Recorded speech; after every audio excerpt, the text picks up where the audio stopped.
Mixer জারে প্রথমে পনির 300 গ্রাম নিলাম। এটা আপনারা বাড়িতে কাটানো ছানা দিয়েও করতে পারেন। এবারে চিনি দিলাম।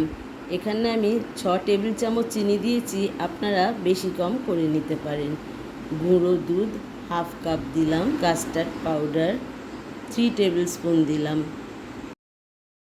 এবার একটু মিক্স করে নিতে হবে।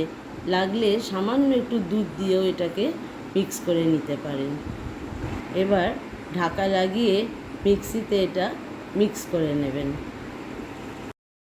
ঢাকা খুলে দেখবেন ব্যাটারটা এই রকম কনসিস্টেন্সিতে তৈরি হবে। এবারে একটা মোল্ডের ভেতরে বাটার পেপার লাগিয়ে ঘি ব্রাশ করে নিতে হবে, আর যে ব্যাটারটা তৈরি করে রেখেছিলাম তার ভেতরে ঢেলে দেবো।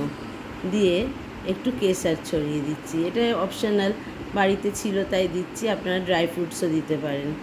দিয়ে এবার ভালো করে ট্যাপ করে নেবেন। নেবার পরে একটা পাত্রে রিং বসিয়ে জল ফুটতে দেব। 5 মিনিট জলটা ফুটে গেলে তার উপরে ব্যাটারের মোল্ডটা বসিয়ে দিয়ে ঢাকা দিয়ে দেবো। এটা 20 মিনিট স্টিমে রাখবো। 20 মিনিট পরে ঢাকাটা খুলে নিয়ে একটু চেক করে নেবেন। নেবার পরে বের করে নেবেন, নিয়ে একটু ঠান্ডা করবেন।